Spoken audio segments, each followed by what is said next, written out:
ஓம் சாய்ராம். நல்லது நினைப்போம், நல்லது நடக்கும். 48 நாள் தவத்தில் இன்னைக்கு நம்ம 34வது நாளில் இருக்கோம். குருவோட லீலைகளை எல்லாம் கேட்டுட்டு இருக்க நாம தாரகன் சித்த யோகியை சித்த முனிவரை பார்த்து, ஐயா, அறியாமை என்ற இருளில் இருந்த என்னை அறிவு என்ற விளக்கை ஏற்றி அதனின் ஒளியினால் என் அறியாமையை போக்கினீர்கள் அப்படின்னு சித்த முனிவர்கிட்ட சொல்லிட்டு, சித்த முனிவரே, எனக்கு இன்னும் குருவோட லீலைகள்லாம் கேட்கணும்னு ரொம்ப ஆசையா இருக்கு, அதுக்கப்புறம் என்ன நடந்ததுன்னு சொல்லுங்கன்னு சித்த முனிவரை பார்த்து நாம தாரகன் கேட்குறாரு. சித்த முனிவர் சொல்றாரு, குருவோட லீலைகளை முழுவதுமா சொல்ல முடியலனாலும் ஒரு சில லீலைகளை உனக்கு சொல்றேன் அப்படின்னு சொல்லிட்டு ஒரு லீலையை இன்னைக்கு சொல்ல போறாரு நாம தாரகனுக்கு. நம்மளும் இன்னைக்கு நாம தாரகனோட சேர்ந்து குருவோட ஒரு லீலையை தான் இன்னைக்கு கேட்க போறோம் ஒரு கதையின் மூலமாக. கானகாபுரத்துல ஒரு பிராமணர் இருக்காரு. அவருக்கு பாத்தீங்கன்னா எந்த ஒரு தொழிலும் வருமானமும் கிடையாது, ரொம்ப ஏழ்மை நிலையில இருக்காரு, பிச்சை எடுத்து தான் வாழ்ந்துகிட்டு இருக்காரு. ஆனா இவ்வளவு ஏழ்மையான நிலையிலும் கூட அவர் இந்த ஆடம்பரமான விருந்து நிகழ்ச்சிகளுக்கு, அதுவும் முக்கியமா இந்த வெற்று தம்பட்டம் அடிப்பதற்கு மாதிரிலாம் நடக்கும்ல, அந்த மாதிரியான விருந்து நிகழ்ச்சிகளுக்கெல்லாம் அவர் போறதே கிடையாது.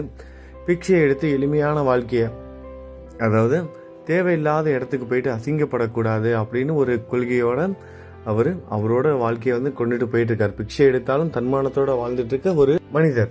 ஆனாலும் அவரோட மனைவிக்கு பாத்தீங்கன்னா இந்த ஆடம்பரமான நிகழ்ச்சிகளுக்கெல்லாம் போகணும், அங்க நடக்கிற விருந்துகள்லாம் கலந்துக்கிட்டு ருசியான உணவுகள்லாம் உண்ணணும்.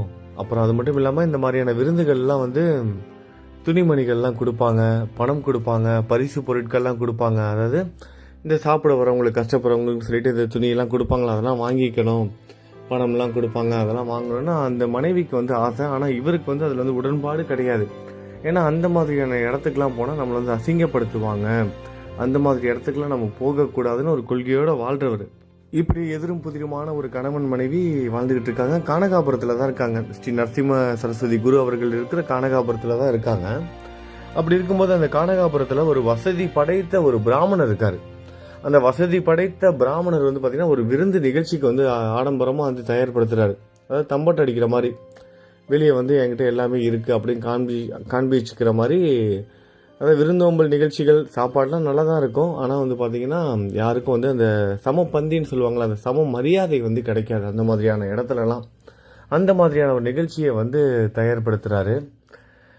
அந்த நிகழ்ச்சிக்கு எல்லாரையும் அழைப்பும் எடுக்கிறாரு. ஆனால் ஒரு கண்டிஷன் மட்டும், வரவங்க, அந்த நிகழ்ச்சிக்கு வரவங்க, அந்த விருந்தில் கலந்துக்கிறவங்க தம்பதிகளாக வரணும், கணவன் மனைவியாக தான் வரணும். அந்த மாதிரியான ஒரு பூஜையை தான் அவர் ஏற்பாடு பண்ணியிருக்காரு. இவர் ஒவ்வொரு வீட்டுக்காக போயிட்டு வேலையாட்கள் மூலமாக அப்படி தெரியப்படுத்துகிறாரு, இந்த மாதிரி தம்பதிகளாக வரணும் அந்த மாதிரி. அப்போ இந்த கணவன் மனைவி வீட்டுக்கும், இந்த பிச்சை எடுத்து வாழ்கிறாருல அந்த ஏழை பிராமணர், அவங்க வீட்டுக்கும் சொல்கிறாங்க. இதை கேட்ட அந்த மனைவிக்கும் அந்த நிகழ்ச்சிக்கு போகணும், அந்த விருந்தில் கலந்துக்கணும் அப்படின்னு ஒரு ஆசை. அங்கே நடக்கிற அந்த பூஜை, அந்த நிகழ்ச்சிகள்லாம் கலந்துக்கிட்டு அந்த விருந்தில் சாப்பிடும்போது அவங்க நமக்கு பரிசு எல்லாம் கொடுப்பாங்க, பணம் கொடுப்பாங்க, துணி கொடுப்பாங்க, அதெல்லாம் வாங்கிக்கணும் அப்படின்னு ஆசை. ஆனால் இவரோட கணவருக்கு பிடிக்காது. இவங்க கணவர்கிட்ட போய் கேட்குறாங்க, இந்த மாதிரி நம்ம 2 பேரும் போயிட்டு வரலாம் அப்படின்னு. இவர் ஒத்துக்கல. எனக்கு வருவதற்கு விருப்பம் கிடையாது, அந்த மாதிரி இடத்துக்கு போனால் நம்ம அவமானப்படுத்தப்படுவோம், அதனால எனக்கு வரதுக்கு விருப்பம் இல்லை. நீ போகணும்னு ஆசைப்பட்டா நீ தாராளமா போ, ஆனா என்ன கூப்பிடாத. நீ போலாம், நீ போறத நான் தடுக்க மாட்டேன், அது உன்னோட முடிவு, ஆனா நீ என்ன கட்டாயப்படுத்தாதுங்கிற மாதிரி சொல்லிடுறாரு. இந்த பெண்மணி என்ன பண்றாங்க, அந்த வசதி படைத்த அந்த விருந்து நிகழ்ச்சியெல்லாம் ரெடி பண்றாரு. அவரை நேரடியாக சந்தித்து சொல்றாங்க, என்னோட கணவர் வரமாட்டாரு, நான் மட்டும் கலந்துக்கிறேன் அப்படின்னு. ஆனா அவர் அதுக்கு ஒத்துக்கல. இல்லம்மா, இந்த நிகழ்ச்சிகள் எல்லாமே பாத்தீங்க, இந்த பூஜை எல்லாமே நாங்க எதுக்காக பண்றோம்னா தம்பதிகளாக வரணும், அதாவது கணவன் மனைவி தான் கலந்துக்கணும், அந்த மாதிரி தான் நாங்கள் தயார்படுத்தணும், இத்தனை தம்பதிகள்னு கணக்கு வச்சு தான் நாங்கள் பண்ணுறோம். நீங்கள் வர மாதிரி இருந்தீங்கன்னா உங்களோட கணவனோட தாராளமாக வரலாம், நீங்கள் மட்டும் தனியாக வந்தீங்கன்னா நாங்கள் நடத்துகிற அந்த சடங்கு நிகழ்ச்சிகளுக்கு அது சரியாக வராது அப்படின்னு சொல்லி நிராகரிச்சிடறாரு இந்த அம்மாவோட கோரிக்கையை. வரலாம், ஆனால் உங்களோட கணவரோட மட்டும்தான் வரலாம், ஆனால் நீங்கள் தனியாக வரக்கூடாது அப்படின்னு சொல்லிடுறாரு. இந்த அம்மாவுக்கு என்ன பண்ணுறேன்னு தெரியல. இந்த பெண்மணிக்கு போகணுன்னு ஆசை. சரி, என்ன பண்ணலாம், சரி நம்ம நரசிம்ம சரஸ்வதி குரு கனகாபுரத்திலே இருக்கார்ல, அவரை போய் சந்திச்சு அவர் சொன்னா என்னோட கணவர் கேட்பாரு அப்படின்னு நம்ம முடிவு பண்ணி என்ன பண்றாங்க, நேராக குருவை பார்க்க போறாங்க. குருவே, இங்க இந்த மாதிரி ஒரு விருந்து நிகழ்ச்சி நடக்க போகுது, அந்த விருந்துக்கு நான் போகணும் அப்படின்னா என்னோட கணவரும் வந்தா மட்டும்தான் கலந்துக்க முடியும், அந்த மாதிரியான ஒரு விருந்து நிகழ்ச்சி தான் அது. ஆனால் என்னோட கணவர் வந்து வரமாட்டேங்கிறாரு. இந்த ருசியான சாப்பாடெலாம் சாப்பிட்ணும், அங்கே பணம்லாம் கொடுப்பாங்க, துணியெல்லாம் கொடுப்பாங்க, அதெல்லாம் வாங்கிக்கணும், வஸ்திரம்லாம் கொடுப்பாங்க, அதெல்லாம் வாங்கணும்னு எனக்கு ஆசை.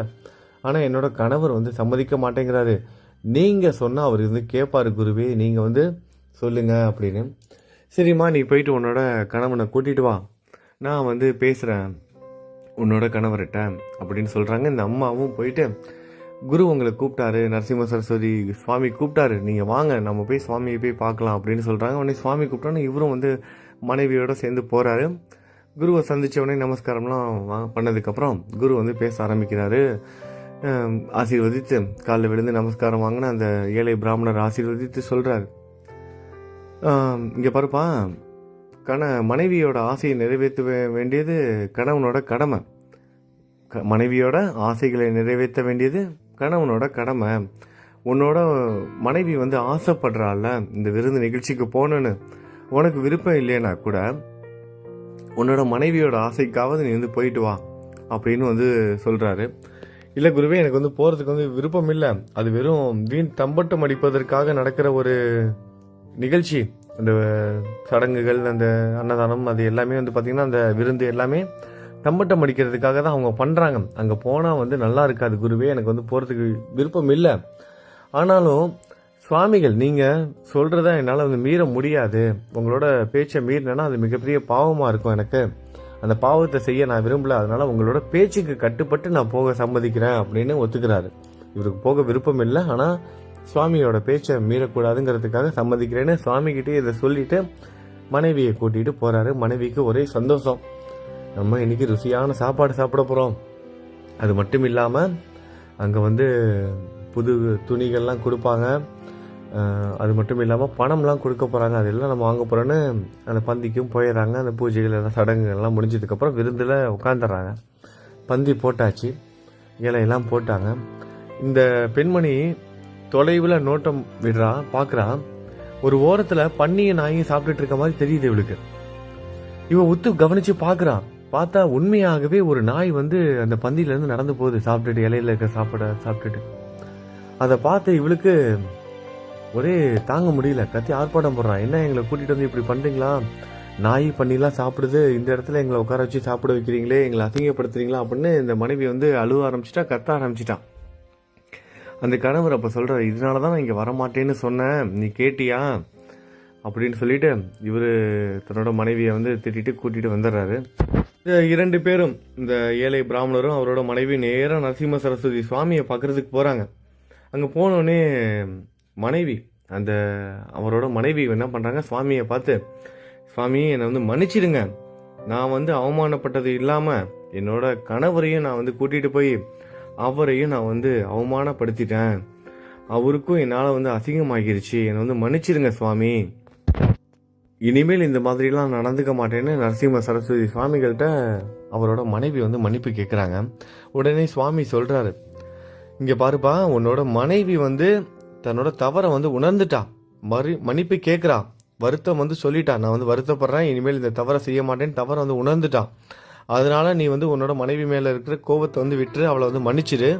ஆனால் அதே நேரத்தில் இன்னொரு விஷயத்தையும் நீ ஞாபகத்தில் வச்சுக்கோ, நீ இந்த மாதிரி விருந்துகள்லாம் போய் கலந்துக்க மாட்டேன்னு சொல்கிறேன், அதெல்லாம் சரிதான். அதே நேரத்தில் இந்த பித்ருக்களுக்கெல்லாம் பூஜையெல்லாம் செய்வாங்களா, அமாவாசை அந்த மாதிரியான டைம்லலாம், அப்போல்லாம் அவங்க ஒரு கணக்கு வச்சுருப்பாங்க, 9 பேருக்கு 11 பேருக்கு வந்து சாப்பாடு கொடுக்கணும் அப்படின்னு.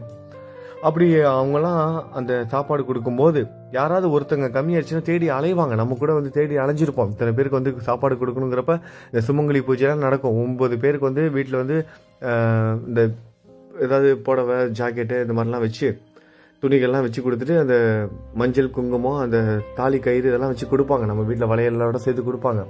அப்போ அந்த 9 பேருக்குன்னு கணக்கு வச்சு கூப்பிடுவாங்க. திடீர்னு பார்த்தா 8 பேர் தான் இருப்பாங்க. பக்கத்து தெருக்கு போயிட்டு நம்ம அம்மாவோ வீட்டில் இருக்கவங்களோ போயிட்டு கூட்டிகிட்டு வருவாங்க. நம்ம எல்லாம் கவனிச்சிருப்போம், பல பேரோட வீட்டில் இந்த மாதிரி நிகழ்ச்சிகள் நடந்திருக்கும். இந்த மாதிரி வந்து யாராவது ஒருத்தங்க வந்து கிடைக்கல, அந்த மாதிரி தேடிக்கிட்டு இருக்காங்க அப்படின்னா அந்த மாதிரியான இடத்துலலாம் நீ போய் சாப்பிடலாம், அதெல்லாம் எந்த ஒரு தவறும் கிடையாது. அது வந்து உனக்கு வந்து புண்ணியத்தை தான் கொடுக்கும், அதையும் ஞாபகத்தில் வச்சுக்கோ.